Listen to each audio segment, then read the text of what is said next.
Hey guys, this is your host Thomas Irie here from On the Hot Podcast. Today, this will be the Combat Series episode number 166 for you guys today. And to kick off the Combat Series, I'll be sharing my fight summary that took place in the sport of boxing between O'Shaquie Foster and Raymond Ford. So Saturday night in the sport of boxing, it was O'Shaquie Foster that defeated Raymond Ford by majority decision to successfully retain his WBC Junior Lightweight Championship in the sport of boxing. So, I honestly think this was a good competitive fight between O'Shaquie Foster and Ray Ford Saturday night when they were fighting for the WBC Junior Lightweight Championship in the sport of boxing. Now, watching it in real time Saturday night, I had the fight score 114-114 in favor of a draw. Now, I went back yesterday and watched the full fight again. Second watch, I scored the fight 116-112 in favor of O'Shaquie Foster. But it was a good overall seesaw battle between O'Shaquie Foster and Ray Ford. I think this was a competitive fight. It felt like the first 8 rounds, every time a fighter gained momentum in the ring, the other would fight back and steal away the momentum. Then we'd be back on an even playing field. So both fighters did a really good job making the fight competitive and stealing rounds from each other in the first 8 rounds. But then after the 8 rounds, I think that's where things got less competitive and more one-sided. But I want to touch up on what happened in the first round. There was drama right off the bat in the first round when O'Shaquie Foster threw Ray Ford through the ropes on the outside of the ring like I was watching a WWE Royal Rumble event. If you do follow the sport, that clearly should be a point deduction or 2-point deduction. And we don't know what would have happened if the point deduction actually happened when O'Shaquie Foster threw Ray Ford through the ropes Saturday night in the sport of boxing round 1. But in the early rounds of this fight, O'Shaquie Foster was aggressive, but could not crack Ray Ford's defense. I thought Ray Ford was fighting well defensively in the high guard, and Ray Ford was, in the beginning of the fight, in my opinion, winning the counter-punching battle and attacking the body to slow down O'Shaquie Foster in his offensive approach. Then, heading into round 9, after my rewatch, I had it scored 4-4. Heading into round 9. And that's where O'Shaquie Foster turned it up and outboxed Ray Ford in the championship rounds. And that's where Ray Ford started to get tired. He was getting a little fatigued. Was trying to land a lot of power punches in the beginning parts of the fight. But in the championship rounds of round 9, 10, 11, and 12, I think that's where the experience played a factor for O'Shaquie Foster, the champion that's been around way longer than Ray Ford, has more experience in world championship fights than Ray Ford. And that's where he turned it up and outclassed and outboxed Ray Ford in the championship rounds. But O'Shaquie Foster began landing the jabs. I said last week that the jab was going to be a problem for Ray Ford to get past. The jab was a problem for him. The 1-2 combinations, the power punches. And I think what made the judges fall in love with O'Shaquie Foster's performance, he was landing the cleaner shots in the inside against Ray Ford. And it felt like after the 9th round, Ray Ford knew the fight was slipping away from him, going to land the power punches, but the champion capitalized on the challenger's mistakes, landed the right hand, and made Ray Ford's nose bleed in the 11th round of the fight. But in the end, like I said, I think O'Shaquie Foster's experience helped him pull away a victory against a young, hungry challenger in Ray Ford in that WBC Junior Lightweight Championship fight. Competitive fight.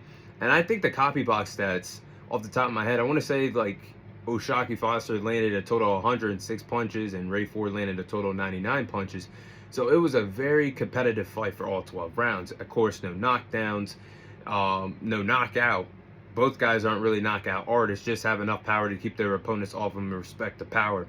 But in the end, pretty solid performance by O'Shaquie Foster. Gets the win against a young, hungry challenger in Ray Ford. I don't think this is the last we've seen out of Ray Ford at 130 pounds. I think he'll be here to stay. I think he's going to have to build his resume up before getting a world championship fight against the other champions that hold titles at this division. We know Emmanuel Duarte is a unified champion. I'm going to get to him in a few moments. But I think he needs to get a few more wins under his belt before challenging another champion for a world championship fight. But I do believe that Ray Ford has all of the capabilities of being a 2-division world champion one day in the sport of boxing. Saturday night just was not his night. So, what's next for O'Shaquie Foster? Now, O'Shaquie Foster does have options after his victory against Ray Ford Saturday night after successfully retaining his WBC Junior Lightweight Championship. Now, O'Shaquie Foster is not a cash cow, and if you're a casual to the sport, you're clearly not going to know who he is because he's not a true superstar, but he has the abilities to make the big time fights, and if he gets those wins, that could possibly make him a bigger star in the sport. But I'm looking at the options for O'Shaquie Foster. He could try to unify the titles at 130 or chase an undisputed championship route at 130. I'm looking at a big fight with himself and Emmanuel Navarrete. Emmanuel Navarrete holds the WBO and the IBF titles. And a lot of people view Emmanuel Navarrete as a top 10 pound for pound fighter right now. And that's an interesting fight to me. I think that's the fight I want to see the most. Could O'Shaquie Foster outbox Emmanuel Navarrete and keep him away from the jab, taking away the power shots from Emmanuel Navarrete? Could O'Shaquie Foster do that? Or could Emmanuel Navarrete possibly cut off the ring and land the power shots in the inside to hurt or possibly stop O'Shaquie Foster? That's an interesting fight at 130. Or option B is O'Shaquie Foster and Shakur Stevenson. Now, I know we're hearing the rumors of Shakur Stevenson signing with Zuffa. I wouldn't know what would truly happen if that's true or how that fight could be made.